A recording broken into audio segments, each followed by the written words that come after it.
Hi everyone, welcome back to Coffee, Books, and Rain. I'm Rachel with my coffee, with some books, ready to talk about another lovely British mystery where instead of it really being a whodunit, but really it's more of a what done it and how come. And I know that maybe sounds a little interesting, but I promise I will do my best not to give spoilers and to see what you all think. Now, here's the funny thing. This is Lady Hardcastle Mystery number 12. I did not even know until I went to Goodreads right now and discovered that we are Lady Hardcastle Mysteries number 12 by T.E. Kinsey. Now this one is expected May 6th of 2025, and it is approximately 300-ish pages in Kindle. I had the audiobook, so just want to acknowledge that. I don't think it was very long. I want to say it was somewhere around 9 hours ish. And it's very, very cute. This is very much a cozy mystery that it does not have a whodunit. Yes, someone does perish, actually two, but it is not possibly and potentially like who or what you might think right away. So I'm just trying to be very kind of vague and dance around it a little bit. Again, someone did ask me about aren't all mysteries like murder mysteries? And the answer is really kind of no.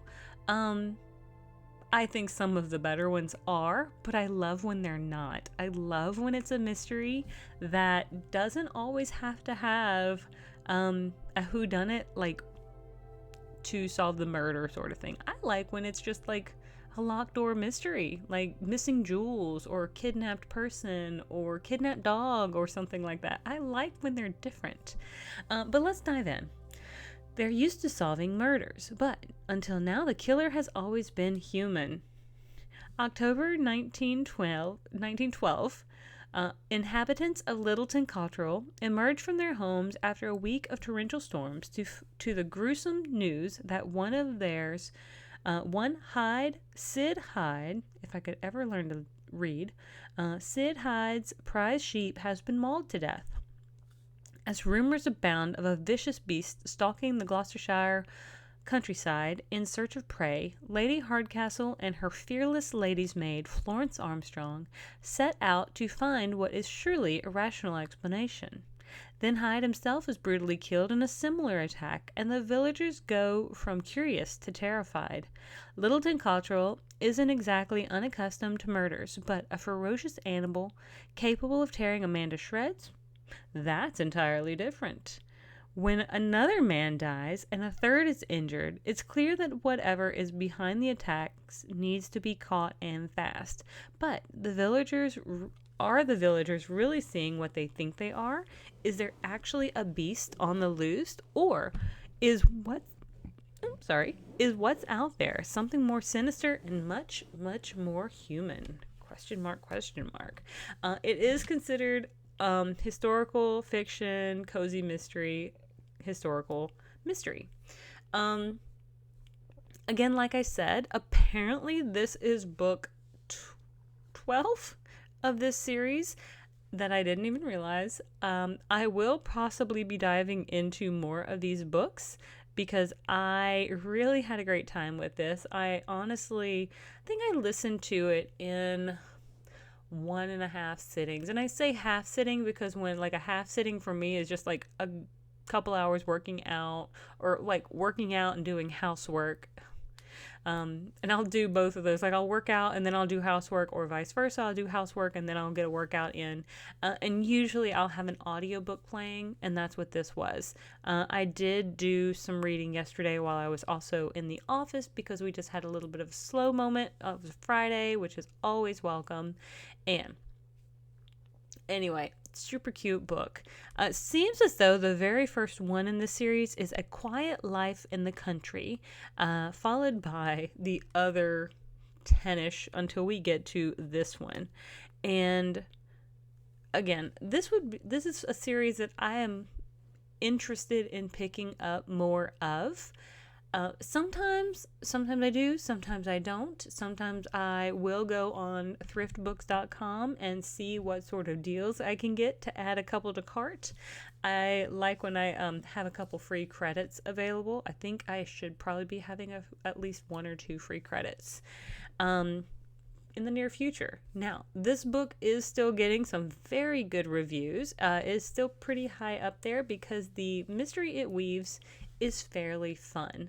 A lot of it is very tongue-in-cheek with regards to the banter between the ladies, because Miss Hardcastle, or Lady Hardcastle, she is very much a Sherlock Holmes-esque type character.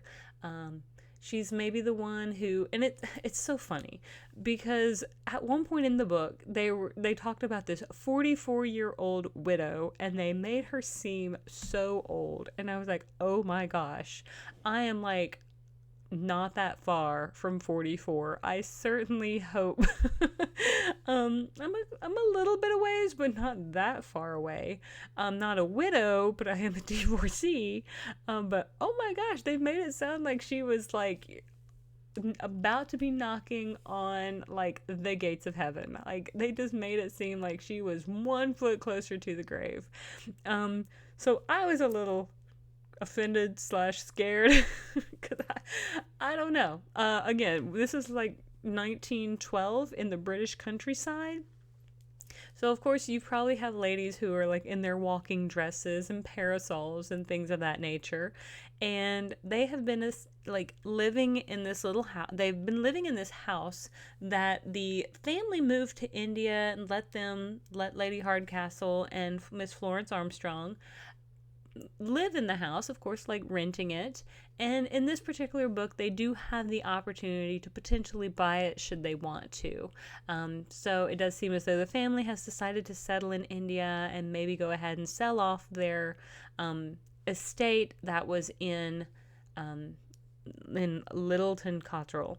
And I don't know, is Cotterell like a specific naming, like when you have like one of the like Gloucestershire, or I wonder if that's like a little, like a province or something. Like, is it a specific name for something? But we dive into this book because, of course, Lady Hardcastle and Florence Armstrong are like the nosy busybodies, and they do have a little bit of like amateur sleuthing under their belt. I mean, after 12 books, one would clearly hope that they would. But of course, also, the actual police seem to also know that Lady Hardcastle and Miss Armstrong are probably going to put their nose into things, and they're going to do some legwork. And honestly, it kind of seems to help the police out in these particular books. They probably do overstep their bounds more so than they should, but it does seem as though the police force is minimal to non-existent at best. So whatever sort of information, evidence, clarification of situations can happen with Lady Hardcastle and Miss Armstrong, then the villagers seem pretty pleased to let them do what they need to do. Now, it also seems that their village has a fairly high percentage of maybe not only their village, but kind of like their area, Gloucestershire, seems to have a fairly high crime rate. I don't know if that's probably represented through the other books as well, but it does seem fairly odd for what seems like picturesque countryside to have high crime rate with sheeps and donkeys and such just running around. I thought that was quite humorous. The like I said, the banter between the ladies is really, really quite funny. Although at some points also a little silly, but it does mirror that Holmes and Watson duo dynamic that you see, where it seems as though Holmes, he does a lot of the thinking and he does a lot of the planning and investigating and things of that nature, but really Florence Armstrong is the one who does 90% of like the legwork to really I guess you could say, gather the evidence or have that eyes or hands-on knowledge. She gets a lot of the information just by being in the right place at the right time. And it's really, really cute. I've never been to the British countryside. Really would love to go. This feels like it would be really nice and fun. I don't know what I would do out there, but it does seem as though some places are lacking in donkeys. That's what the book mentions. I don't know anything about that, but that's just part of the book. And so, with this one, we do have the title of The Beast of Littleton Woods. And so we are kind of presented in the beginning with this idea that there is something lurking in the shadows of the woods of Littleton. And I was really intrigued because I almost wanted it to be something supernatural. I almost wanted it to be like, is this a werewolf story? Now, I don't think that this particular book series really dives into the supernatural. I don't think any of the other 11 seem to partake of supernatural, such as werewolves or vampires or swamp things, if you will. But I was really kind of hopeful as we were getting some of the information about how the sheep was pulled apart, how this person was pulled apart. I was like, ooh, maybe we have a werewolf situation. Wouldn't that be fun? Now we have to figure out who's the werewolf. Love that. I've played the werewolf game with people, and it's kind of humorous because everybody always thinks that I'm the werewolf, and it's like almost never me. I swear. In the multiple and numerous times I've played werewolf, I have gotten to be the werewolf like once. It is so minimal. Like, I am always not there. But I think that's what makes it so kind of intriguing, is there was this hint for me of supernatural element. Now, there is also this adorable little dog. Now, I say that because the lady that the dog belongs to is fairly hoity-toity, and she apparently does not get on with this other lady, and the other lady is very apparently anti-dog, and I was just like, maybe I want it to be her because she's anti-dog. She's anti-Minty, and apparently the dog's name is like Lady Araminta Fluffington. Love it. Love it so much. When you don't give a dog like a person name like Sarah or, I don't know, Bailey. I have a friend named Bailey, so naming a dog Bailey would be kind of funny. Actually, my mom's neighbor has a dog named Bailey. Anyway, but giving a dog human names, she definitely gives this dog like the cutest little royalty name of Araminta Fluffington, and I'm like, yes, I love it. But they call her Minty, and there is so much of eating of food and wandering to the pub and just chit-chatting with the people of the village that it really, like, at some points it was a little slow because what are we doing but going on a visit to the neighbors?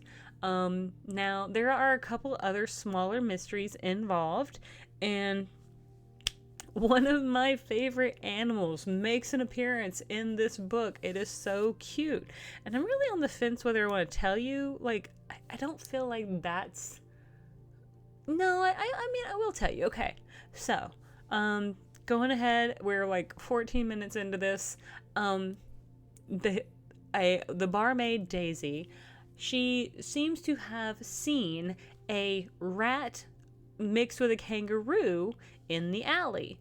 And so, of course, Florence is like, okay, we can help you with that. And she's like, can you draw us a picture of what it looks like? So she draws a little picture, and she's like, yeah, it absolutely looks like a rat mixed with a kangaroo, but Daisy has drawn a smile on it. And instantly I knew what that was.